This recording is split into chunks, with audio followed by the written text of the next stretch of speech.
Swayam Prabha. Digital India. Educated India.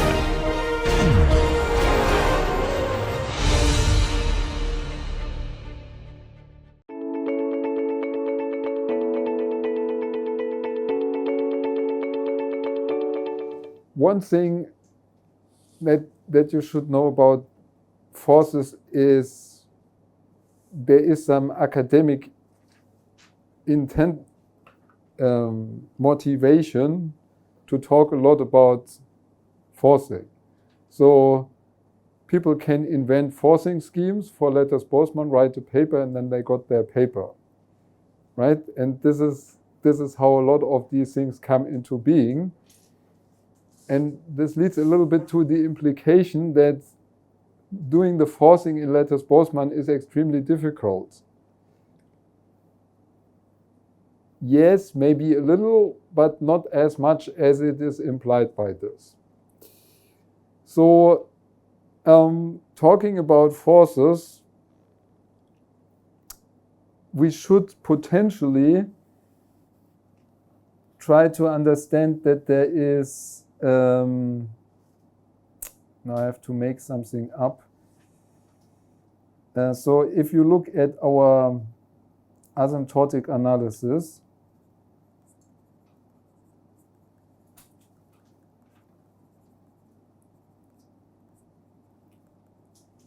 where we get usually, say, we have the first moment here and over bar of first order plus dx m the second moment to equilibrium to second order plus dy, say we stay in 2 dimensions, m 1 not over bar or equilibrium to second order is plus you get these things now, the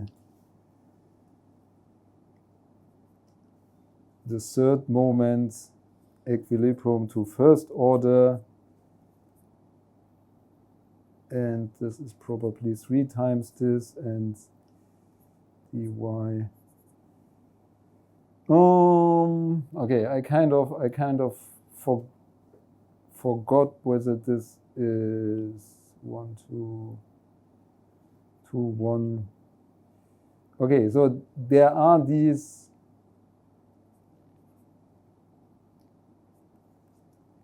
things that I would have to look up myself, whether there's a 2. I think there's a 2, right? There's a 2. 1, 2 to first order equilibrium. So, and then comes this omega 1, 0 to third order, okay? So don't nail me down on these on these prefactors now, yeah? So the force comes here at the third order, right? So this means, I mean, this is the change in the first order moment, and this has to occur at third order. So in principle, this is relatively small. So imagine you have a small error in your forcing, yeah? So your forcing is not completely accurate. Then so say this is only first order accurate, yeah? So then you have a first order error in your force term, but then this becomes taken to the third power again, and so you'll have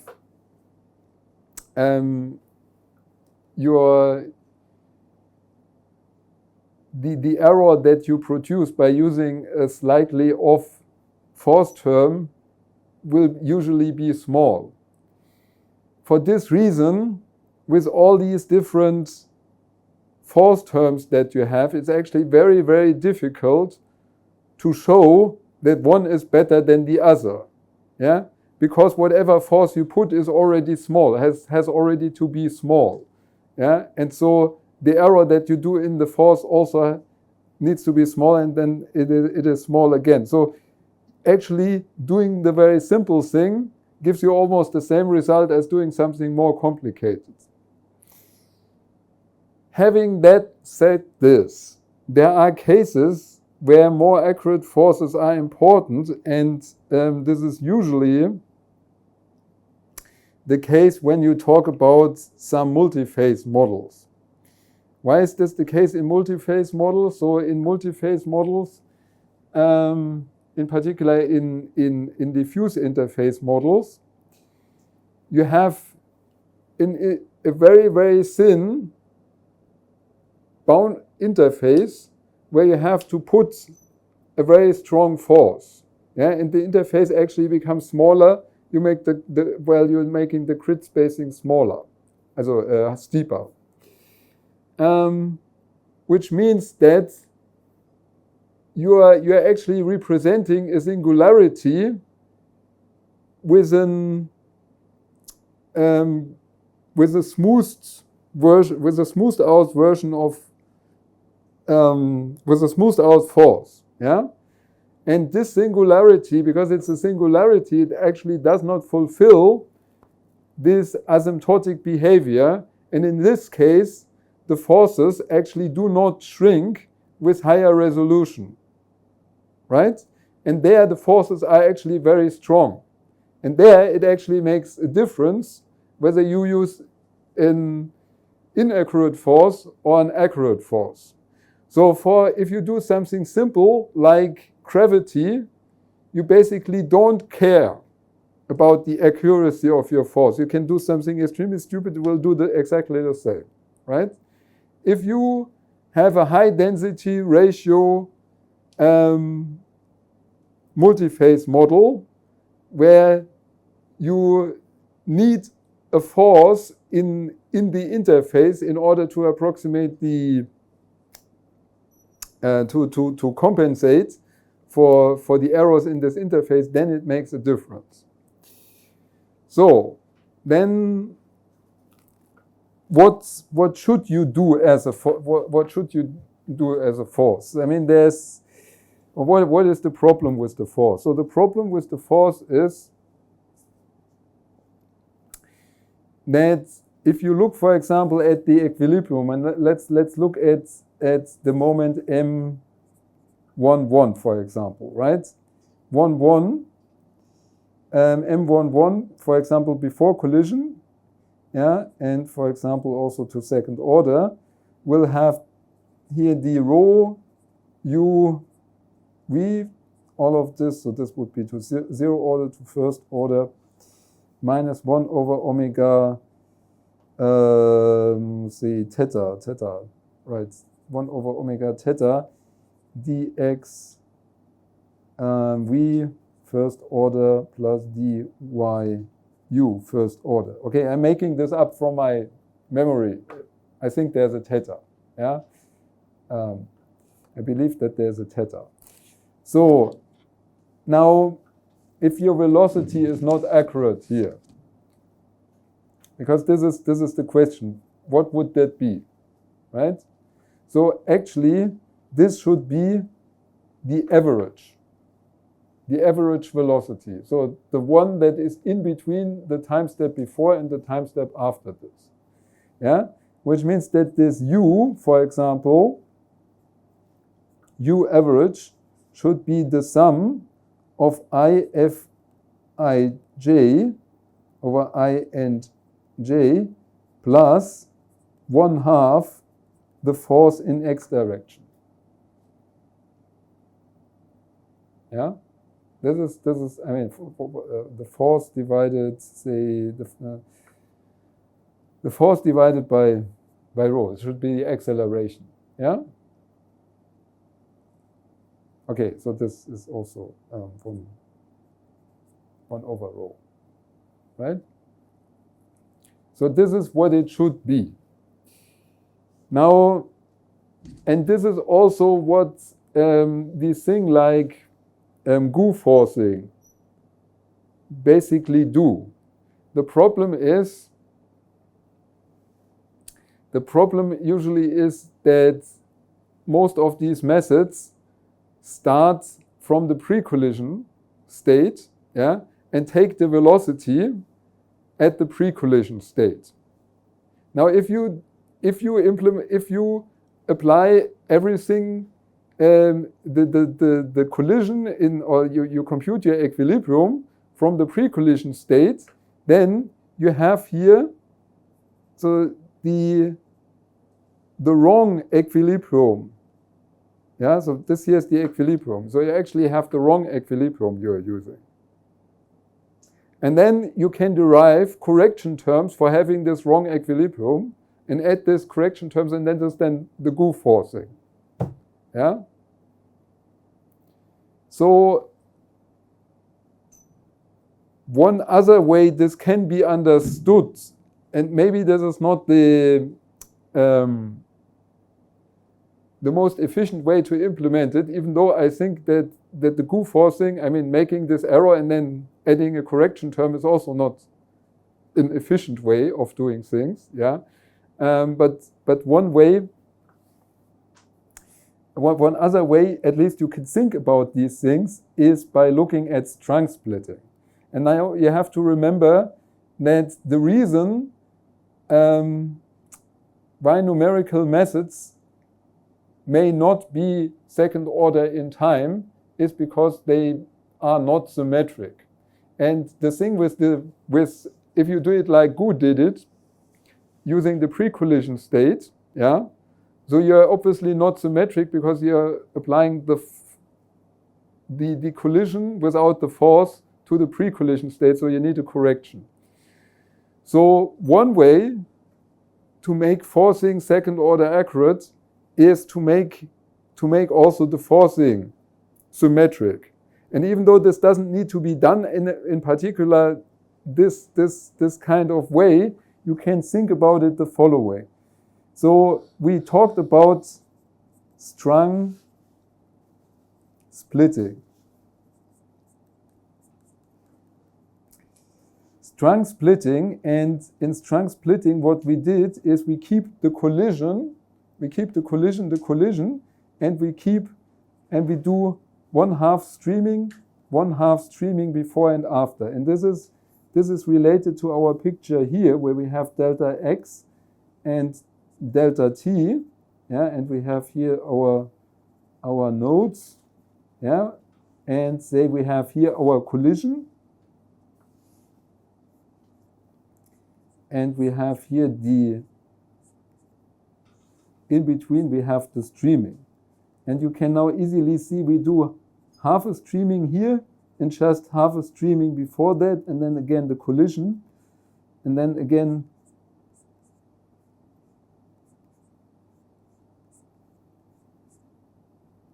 so there's this missing. And then we do half a streaming again, and then here a collision.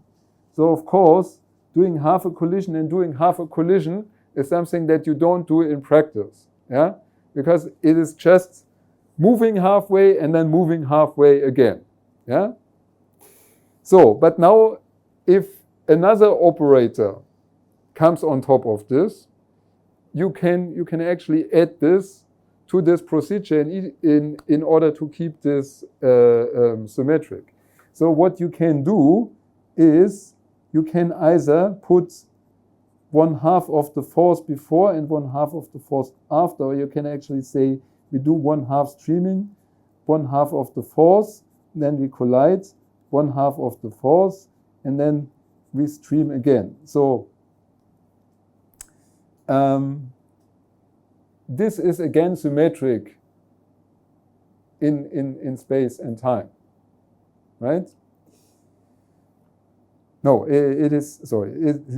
Okay, this doesn't say anything about space. It only says something about time. So what you would actually have to do is you have to apply the force at the location in between the nodes, yeah, and at the time in between in between the collisions. What you can do is you do half streaming, force, and a collision, and force, and half streaming again. So this half streaming, you see this half streaming is again combined with another half streaming and the force and the collision before, and then the force again, and then again a half streaming. So you are still able to combine this to a full streaming, right?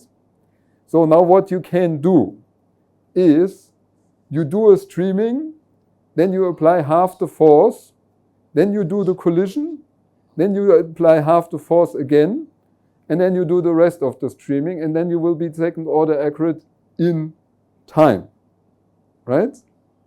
So if you are second order in space, depends on whether your force depends on space and how you implement this. And this is, so for example, a gravity force is not usually not dependent on space, but if you implement a force on the boundary of a droplet, because they have a multi-phase flow, then you may want to have this very accurately spaced into space. And then you have to remember this is then not on the node, but it is in between the nodes in space. Okay, now how can this be done efficiently, in particular in the cumulant method or in central moment methods? So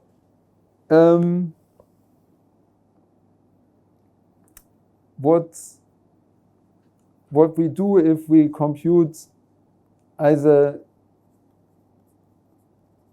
central moments or cumulants. So when we compute cumulants, we do this usually starting from central moments, right? And therefore, this is basically you're basically doing the same thing. So what's the procedure is that, say, you compute the this pre-collision central moment over I and j. You can I minus u and by the power of a and j minus v by the power of b if I j, right? So say this is pre-collision velocity, and then when you do the back transform, you can do this with the post-collision. So you'll have u star, so which is now the post-collision the post for, so this is the pre, or say pre-forcing, and this here is post-forcing, yeah, by the power of a and j minus v, after forcing by the power of b if I j, after, and this is of course after, yeah. So you take it before and you do the back transform later.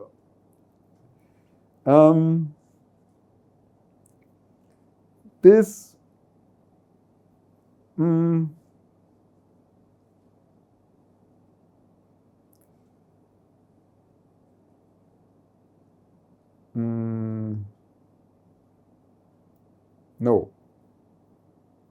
No. Okay, forget it. Not this way.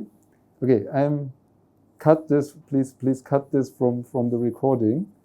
You know, yeah. Okay, we do the other. We do following. We do the following. So we actually compute these things at half. Yes, we get these things at the intermediate steps. Yeah. So this is where we want to see them. Yeah. So this causes one problem, namely that the K10 is no longer 0. Yeah, because because this would only be 0 if the velocity would not have been forced. Now we compute them in the centered way.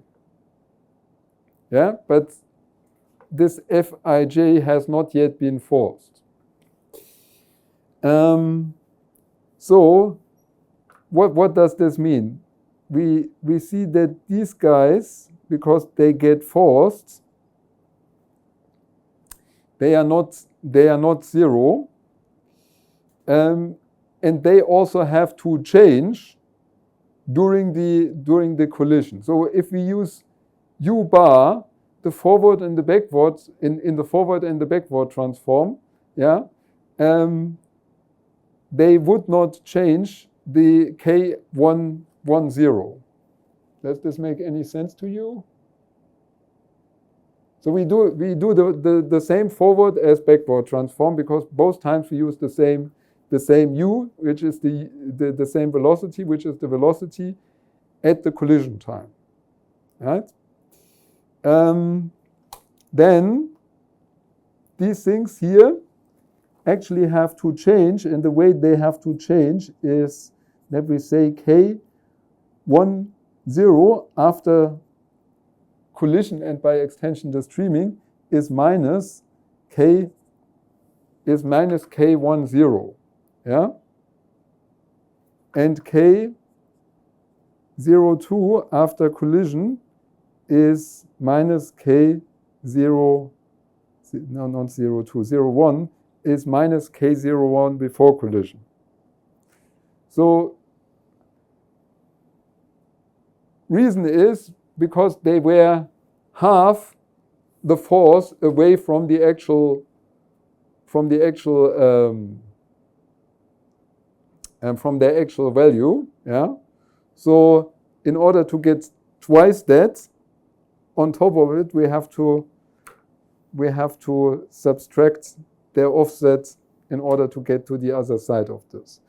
So now what you do then is you basically get all the moments back as AB after collision is again,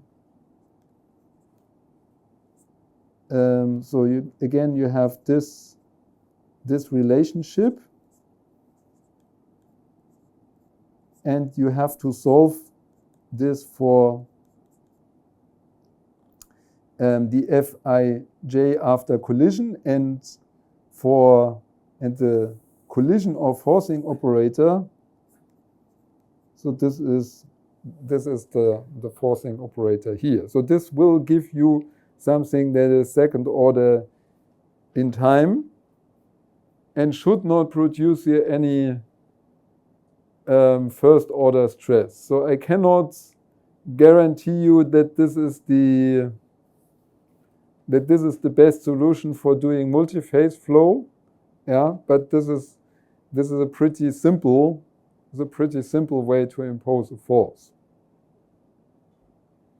And at least for simple forces like gravity, this should work. Okay. Any questions?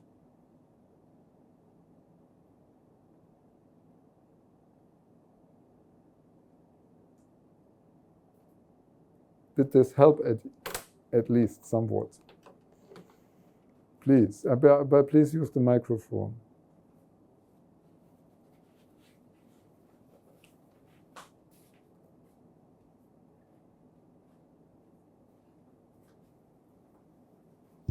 So here, U bar is. So U bar. Wait, did I write U bar? Okay, maybe I have not written U bar. So U bar. Didn't I write U bar? I write U bar here. So is it like in the first step and like pre-collision and post-collision, is it the same U bar? Yeah, so you see pre-collision you mean here in the, you mean down here? Yes, yes. Yes, yeah, here it's the same. So it's calculated from the pre-collision populations, right? Yeah, it cannot be calculated from the pre-collision alone. So you can calculate it from, yes, so okay. So if you calculate it from the post-collision, you could also calculate it from the post-collision, but it's difficult to calculate anything from the post-collision because then you're already done. So this is 1/2 of fx.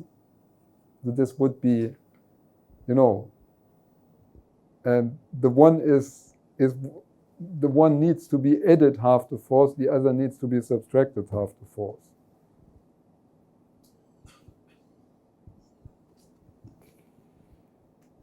So this is at least a symmetric method in time, and therefore it's symmetric therefore it should be second order. Okay. Actually,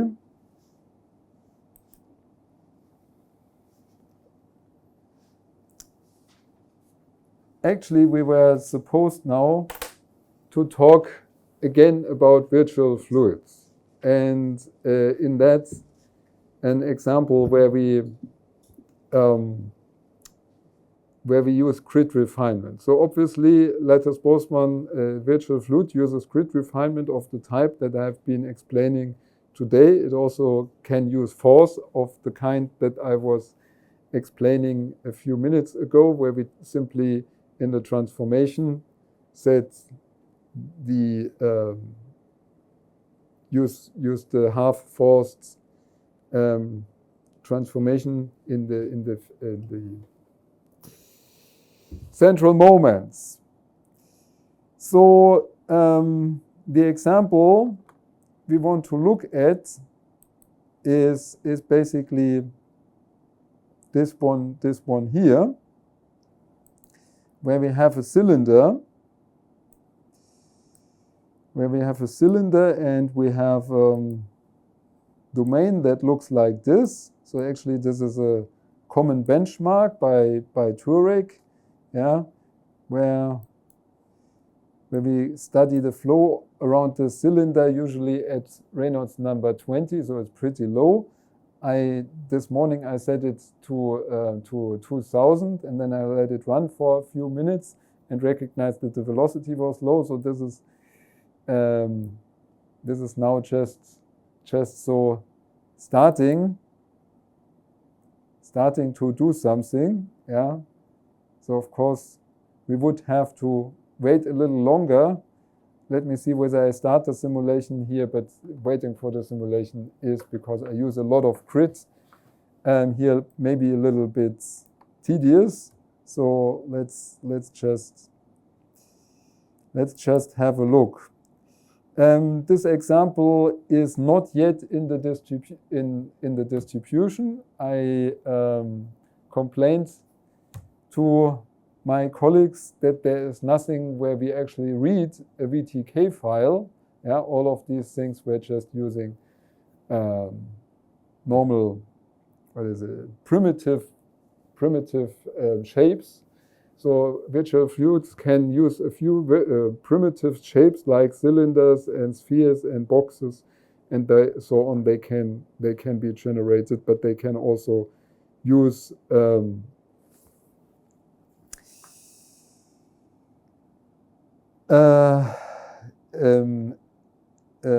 STL files. So STL files is a file format where you store objects in terms of triangles. Okay, so and this is here now implemented. So also is Konstantin Kutscher. It includes virtual fluids and also some other files here. It also uses, so first thing that it does, it again reads the configuration file. The configuration file is provided like here. So we have we can specify the location of the the geometry file, which is this cylinder file that is actually loaded. So this is this STL here. So you can load the STL file. I don't know whether you see this very properly.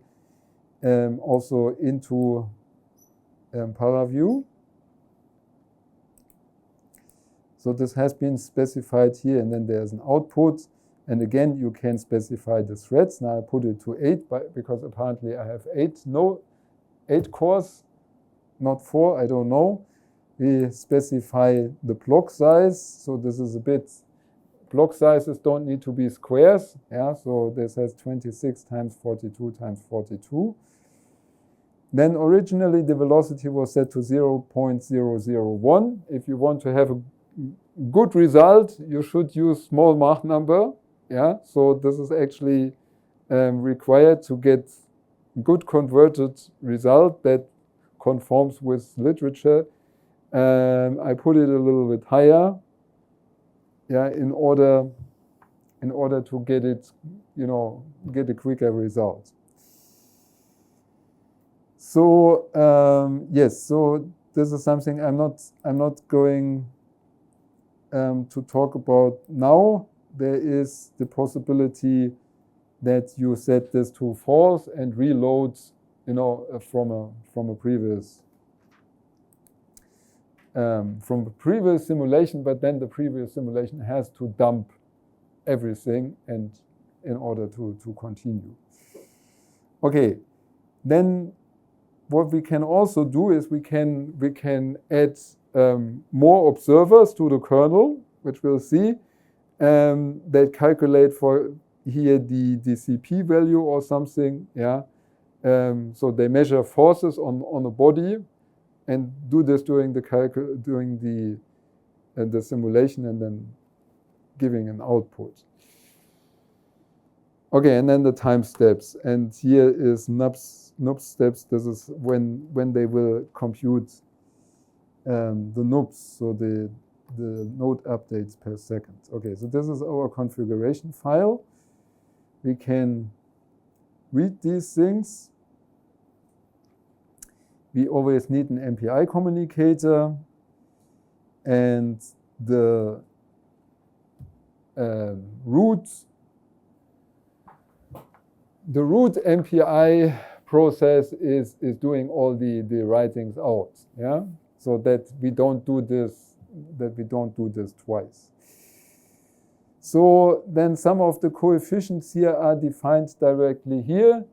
You can debate whether this is a good idea or whether they should be in the input file again. So usually I should do it this way. So the benchmark is actually on a Reynolds number 20 and not on a Reynolds number 2000. There is, because it's a benchmark, there is a real velocity that is 0.45 meters per second. There is, of course, a rho. There's a radius of the cylinder. And from all of this, you can compute the real viscosity, and all of this also has to be translated into a lattice-Boltzmann velocities and viscosity. So the velocity is already given here. So it is already given at the input file. And here you just set now the viscosity according to this velocity and the size of this thing, and given the delta x. So delta x is now the grid spacing, and it's given at 0.01.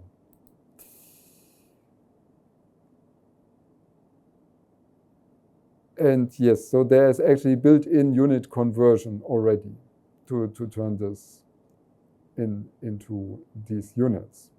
Okay, one thing that looks a little bit strange, and we'll have this in the lecture tomorrow, so we'll only one lecture more, but this is one thing that comes up tomorrow, is that we set rho equal to 0. Yeah, and I told you that you should not put rho equal to 0, because then you divide by 0. The reason why we have this here is related to conditioning. So this is actually not the real rho. What he should have written here is it is the delta rho. So basically, this is supposed not to be rho order 0, but rho order 2. And this we initialize to 2. Rho order 0 is a constant. And because it's a constant, it makes more sense to actually get rid of this thing and don't store it at all. And this is how virtual fluids functions. It is not, the rho 0 is not stored here. So all the equations are modified that they work around rho equal to 0 without, dividing by 0. So you actually have to modify the equations for this a bit. Okay, then again we specify no-slip boundary adapters. So we have a no-slip BC to which we initialize, and we specify here this to a no-slip interpolated, which uses again one-point interpolation as a boundary strategy, which is the algorithm. We could also specify here that this is just simple BGK, in which case there would be no interpolation. But now we used it with interpolation. In this example, let me go maybe here.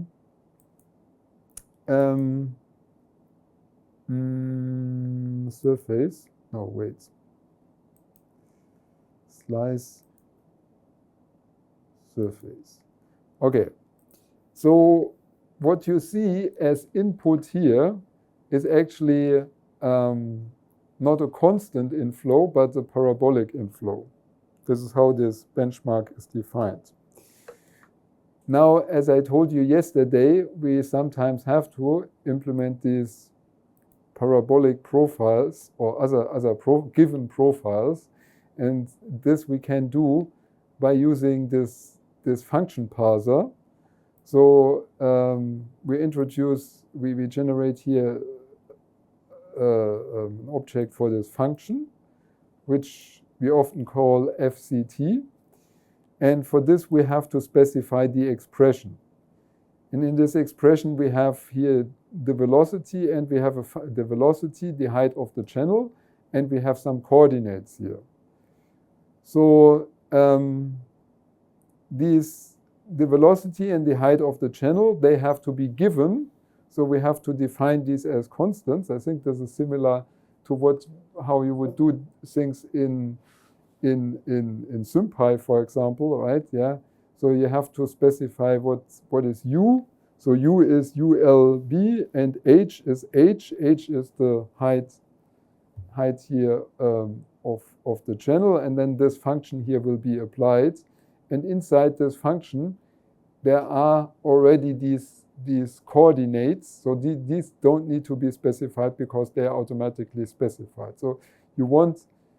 So this is the x1. So the x1 is actually not here. There's an x2 and an x3 coordinate. Yeah. So you also need to know where your coordinate system originates in order to use these coordinates. Yeah.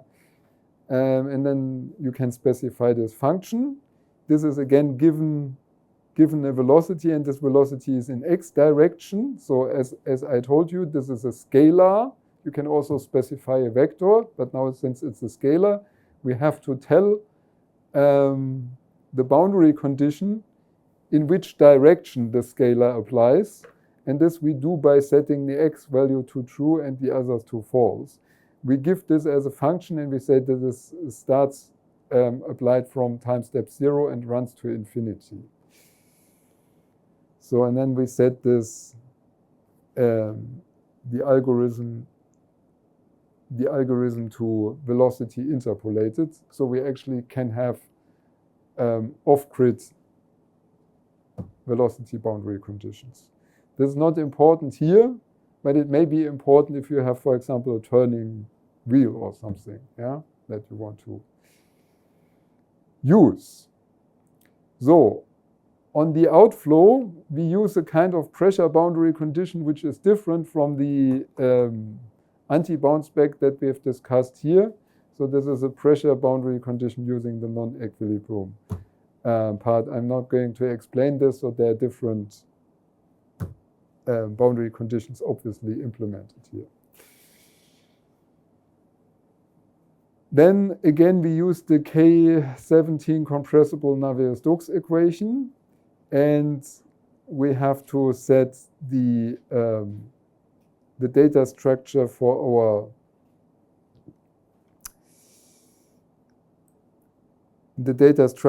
our boundary condition. So usually in the input file you'll always see this here, because this is now using boundary conditions that, even though they are all tri-node boundary conditions, all of them need a node, yeah, a node where they can be applied. And sometimes we have we have the problem that we don't have nodes where we can apply these boundary conditions. So then we need thin wall boundary conditions. So for example, say you want to simulate, you would like to simulate a sheet of paper, yeah, somewhere in the fluid or moving through the fluid, yeah. So then this would be too thin in order to, so it would have nodes on both sides, yeah, and not be directly on any node. So in this case, we would have to implement a different data structure, yeah. So in the normal case, we always use this one. So you always see this one. Then, yes, there's something that's called a metis visitacet. This is, I'm not going to explain this in detail, but this metis is a library that does domain decomposition.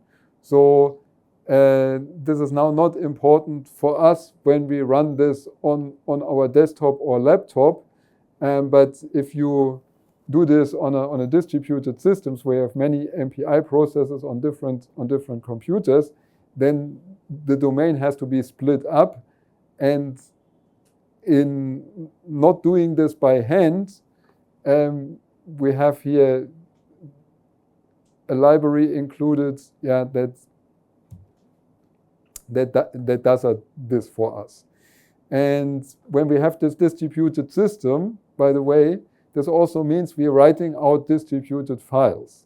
Yeah, writing out distributed files means if you read these files. So, for example, if you open these files, yeah, so you always you want to read this collection. Yeah, so in this collection, first of all, there are all the time steps in it, and it's also combining the different, the different files of the different domains. Yeah, so I mean, the software is usually supposed to run on supercomputers with many different compute nodes. So internally, there would be OpenMP parallelization on one node, and then there's MPI parallelization across the nodes. Okay. So yes, we have to attach. Okay, so there's some potential way to restart, but I'm not going to talk about restart now. Regarding the cylinder, now we would have, for this thing, we would have two options. Namely, we can simply take a primitive generating the cylinder, but I wanted to point out here that we can also use an STL file. So the STL file, this is now simple because it's just an STL file of the cylinder. So when we when we look at the cylinder and we do it as a wireframe, then we see how the cylinder is implemented, right? So I have another cylinder here. Let me see this other cylinder. If we do a wireframe here, okay, so this, they look pretty similar, even though the one has been generated from a primitive. Yeah, so okay, it was a primitive, and then a triangle net was written out for this, and this cylinder is originally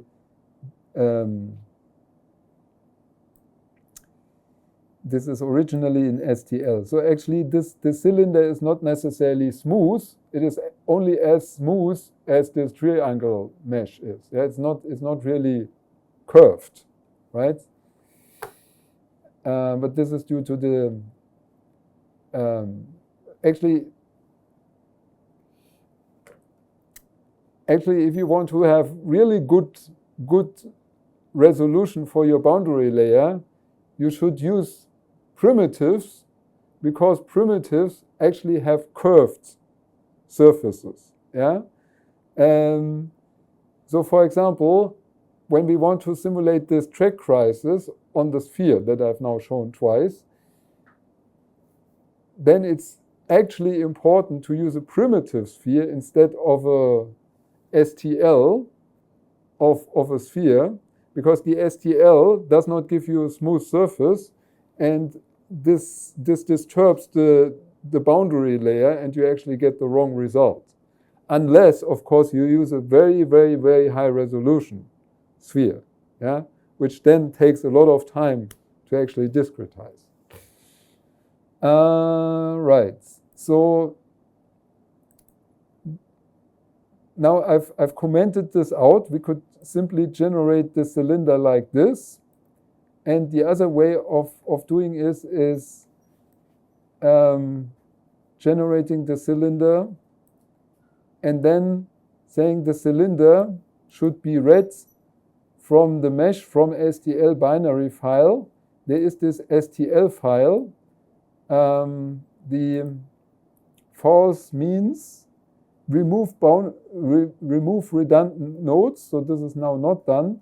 And this STL file is actually specified in the input file here. Yeah.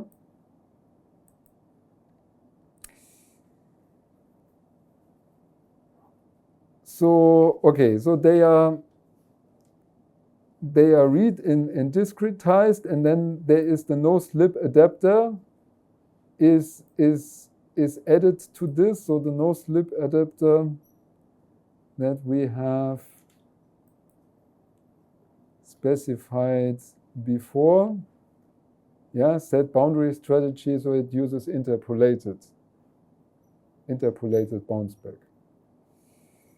Okay, so see whether we are new start or not. There's some logging going on here, and again we need the bounding box, and we specify the bounding box now starting from 0 and going to L1 to L2 to L3. So this is basically the box that we have here again, and here we generate this grid, which should not be called cube, because in this case it's not a cube. Yeah, it goes from the minimum to all the maxima.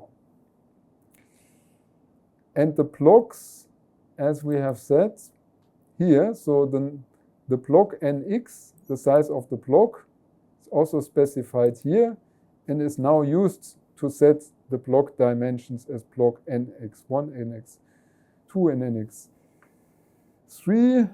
Then we do all the walls. So the walls, again, if we go to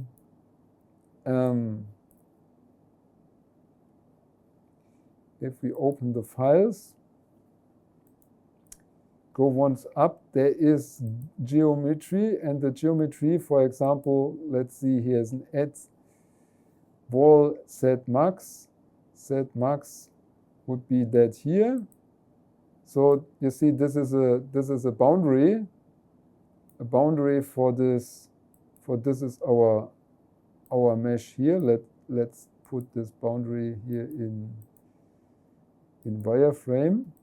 So this boundary is a little bit larger than it needs to be, yeah, but better too large than not. So it's everywhere where the lattice nodes or the domain cuts or touches this boundary here, the boundary nodes are set alongside the surface, yeah, and we have these kind of objects all around this. And here we'll have, let me see.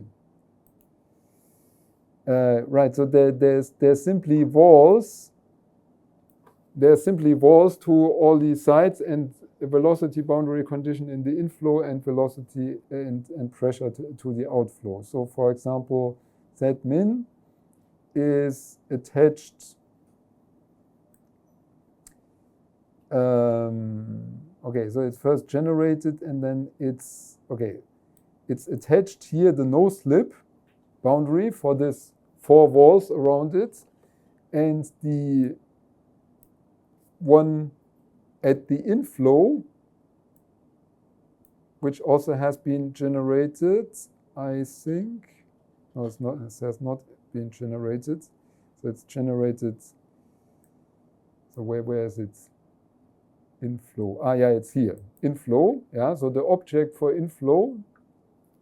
So we produce a box. Yeah, where we want to specify our inflow. We set the coordinates of this box and the size. And then we specify for the inflow that we want here this velocity boundary condition. Here we always set the no slip. Here we set velocity, and here we set the density boundary condition at the outlet. Okay, then we add all of this, we write these guys out, and then we come to the refinement. So what I did here and what killed my simulation a little bit, because it's now getting too slow, is I set refinement level 2. Refinement level 2 means we go back to seeing the slice. Why is the slice not visible? The slice is here. So, for example, the slice, or what we can also do, we write out the blocks. Okay, we write out the blocks. So the blocks are all of the same size. Yeah, but they don't have a unit aspect ratio. So they are less long, say, than they are wide, yeah. And now we have specified that we want to have 2 refinement levels, and not here. We are here. So. Refinements 2 string.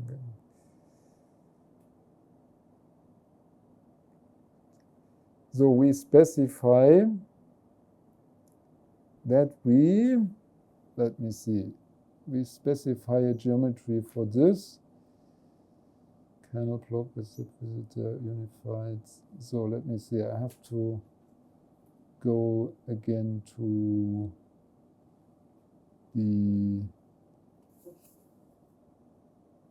I kind of lost the position where this refinement was.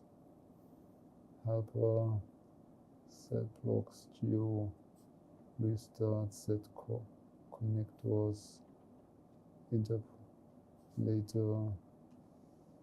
Where was the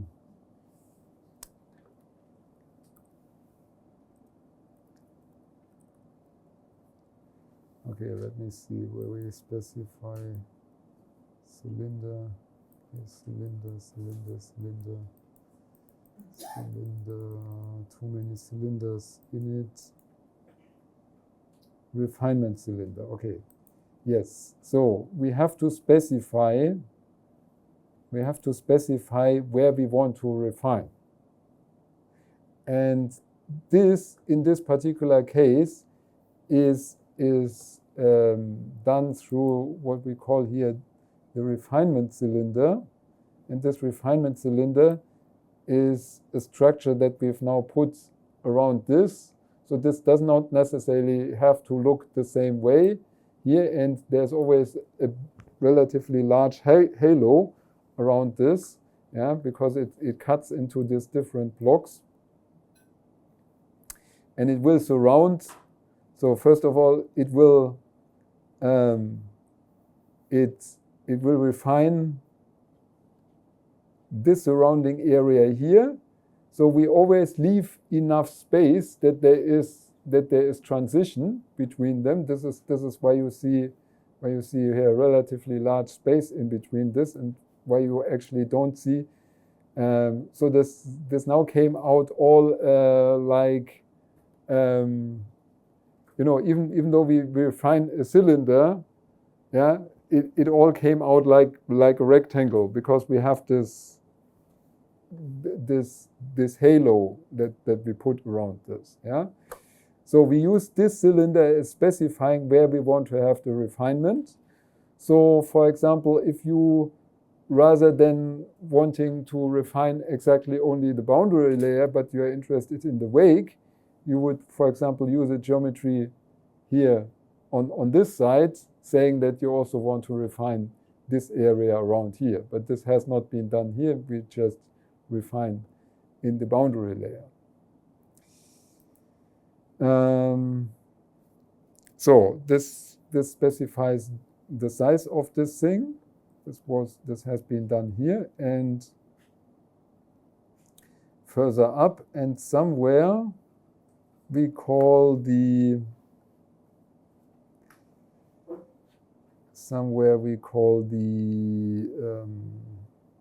grid refinement node visitor. So now you see how badly prepared I am. Where do we have seen this before? Interpolation, e-processor, Z connectors. So okay, we need to specify these connectors that do the interpolation from one grid to the other, and there are different possibilities, and here we use this compressible offset moment interpolator, meaning that this distinguished from incompressible. So when we use, so you should use if you use a compressible kernel, you should use a compressible interpolator, yeah. Offset is something that we have not talked in the lecture today, but the idea behind offset is there is a possibility. I mean, you have a boundary somewhere, someplace, and you have lattice nodes that you want to interpolate, but you cannot interpolate them because they have the boundary on one side. Then what you do is you use an interpolation cell that is next to this boundary, yeah, and from this you extrapolate towards the boundary. I was very skeptical when before we did this, whether this would work, because it's a pure extrapolation. But due to the case that we are extrapolating toward a boundary, and at the boundary the velocity is small, or actually should be zero, this extrapolation actually works very well. Yeah? Or, I don't know, sufficiently, right? At least it's not going unstable. So this is, and that this is now not covering this. This is what we call this offset, and this goes into the name that we have here, an offset, compressible offset moment interpolator. Right, so this has to be given the viscosity and yeah. So, right, I somehow I missed the point where they set the refinement levels. I've seen this as a level refinement cylinder. If refinement level, okay, yeah, this is where it's set. So if the refinement level is larger than 0, so if it's 0, you don't do anything. But if it's larger than 0, then we hand this refinement cylinder, this is the object that I've shown you in Paraview, to the refinement helper and tell the refinement helper how many levels it should refine, and then we tell the refinement helper to run the refinement, and then we do we write this into the logs. Yeah. So this is the place where actually the refinement is done here.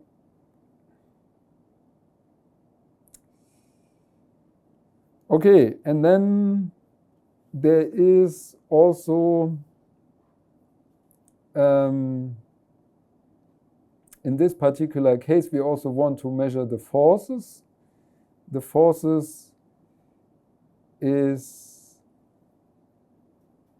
so the forces is calculated by an observer, by a simulation observer. We have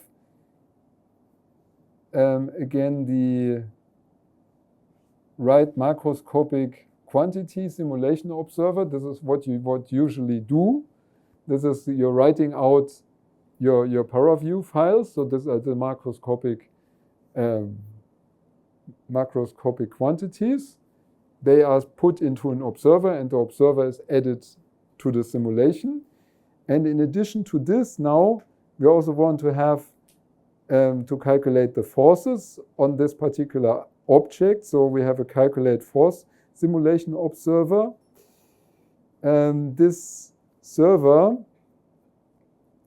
observer, so this also needs an output file. It writes a CSV file that you later can open in whatever, Excel or whatever you like.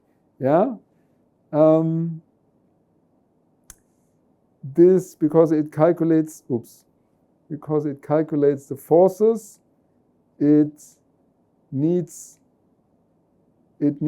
an area for which we calculate the force. So this is the radius of the cylinder times its length. This is the specified the area,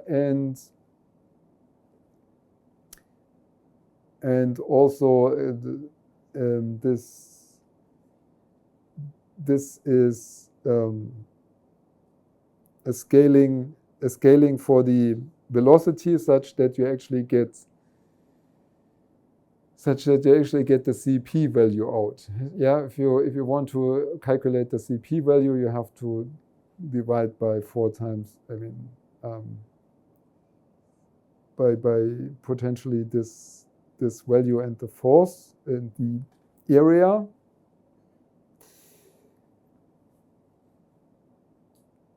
So you calculate the force, and you have to specify for this force observer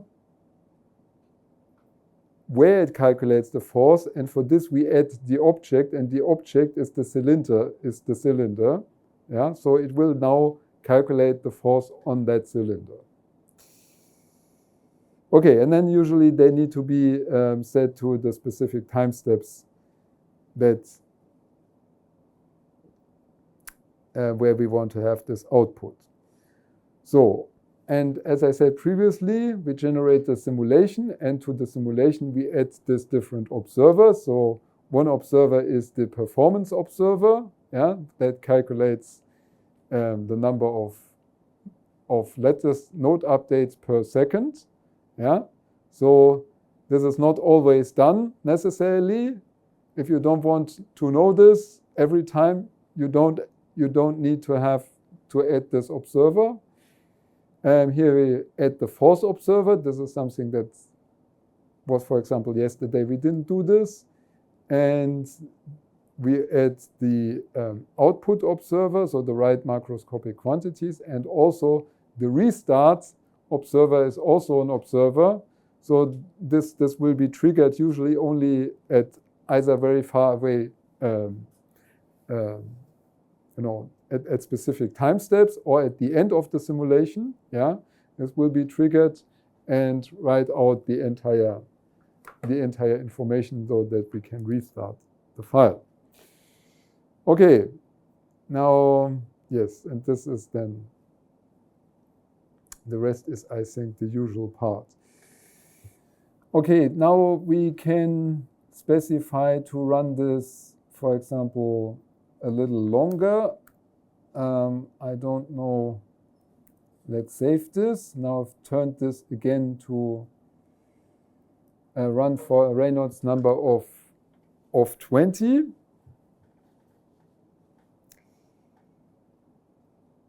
Now I don't know whether this is going to kill the recording, because this is now taking 8. It is. Can I make this? No. Does this go larger? I don't know. Maybe. So okay, everything. So there's one process. So there's only one MPI process because we are running this only on one computer. But there are 8 threads because we are running this on this 8 cores here that we have. So first of all, we have to generate our crits, and then we would usually have to wait, I guess, something like 3 minutes for this 100 time steps, because we have this very, very refined crit around the cylinder. Okay, now in my computer is now actually heating up a little. Are there any questions? So maybe, you have to. So the questions about these things will of course come up when you get hands-on. But within this 2 weeks, we didn't have really enough time to do the coding and then also going into depth with this here. But yeah, you are encouraged to download this and try a few things out. Maybe we'll wait until we get the first write outs.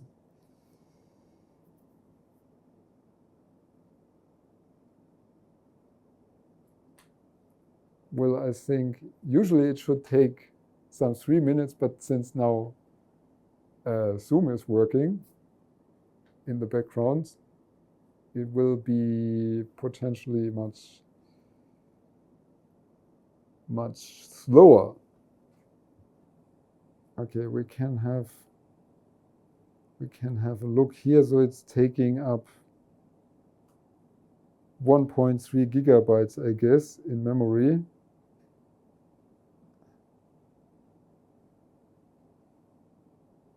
And yeah, all of our compute power. This makes even Zoom go 2%.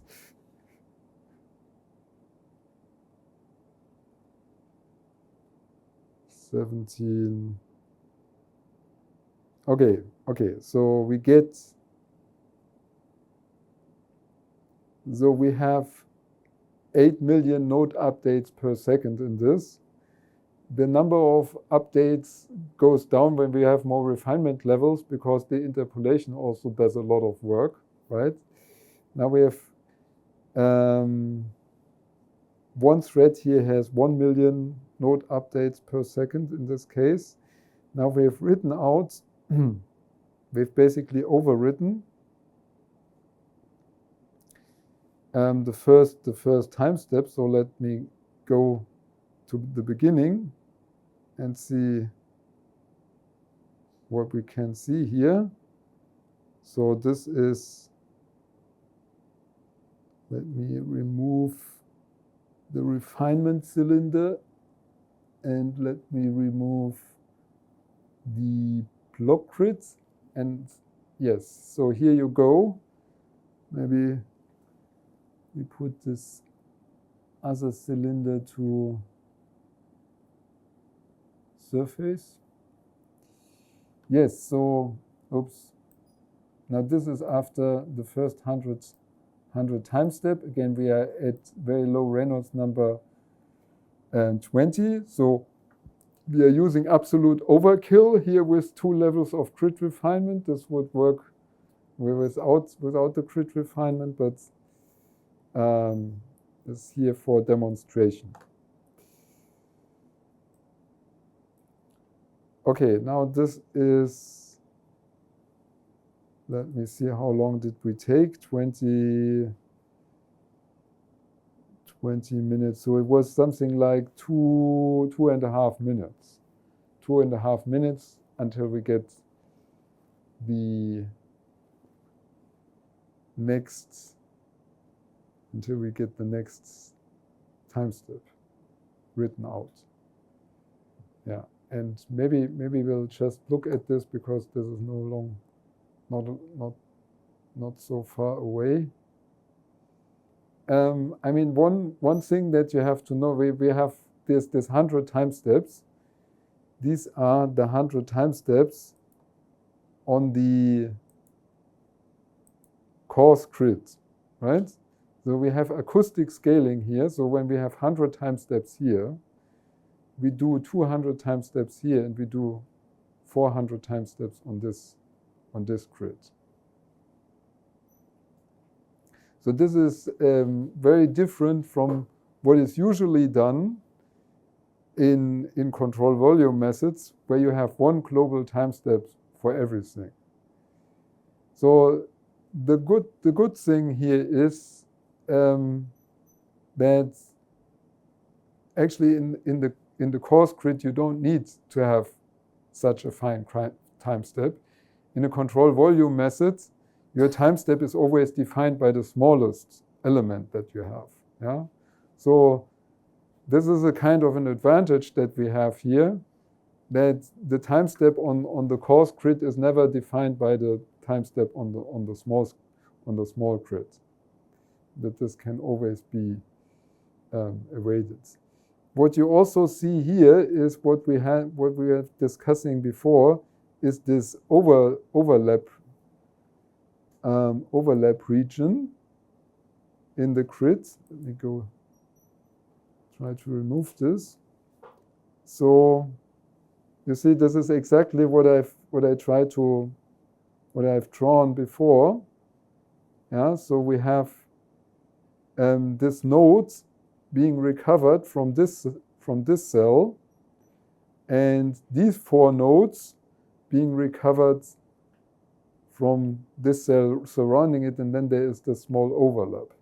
By using this small overlap, we avoid to use any interpolation in time. Yeah, and the same thing is repeated here at the next level again.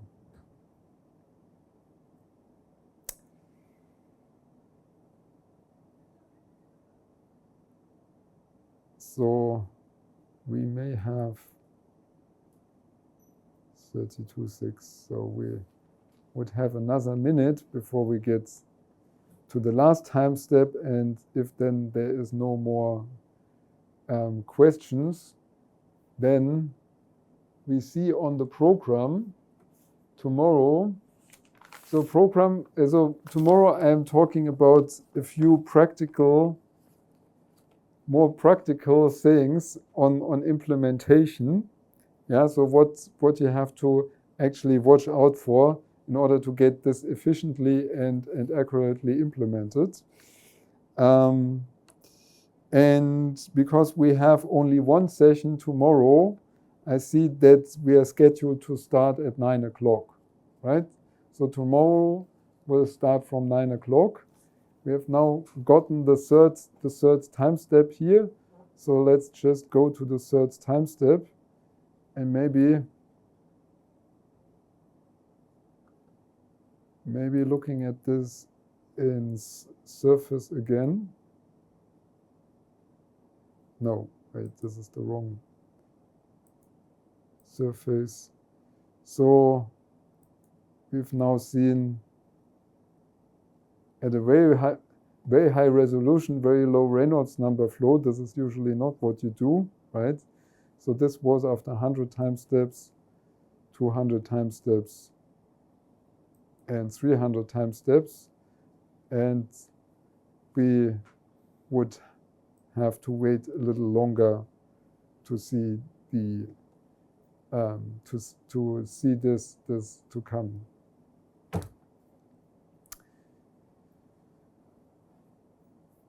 To a steady state. So actually, I increased this resolution to a ridiculously high value for this low Reynolds number. This is why we have to wait so long. We could do this potentially much quicker, yeah, if we instead went back here and, for example, used only one refinement level. Yeah, potentially this makes sense. Closing this and running this again. So now we are obviously using kind of less memory. Okay, we are only using, yes, much less memory, obviously. Where are we? Here. So actually, it's supposed to write out how much memory it uses. But we are still in the simulation started. Yeah, here. So it's only. It is, what is this? Almost only a quarter of it. Yeah. So most information is always in the highest resolution, obviously. So, okay, then it takes only 22 seconds in one time step, so it's much quicker. Let us see, it has overwritten this. So, for example, now we get wireframe again. So if I go back to my first time step, I only get this grid here. It's also loading much quicker. Yeah, and it only takes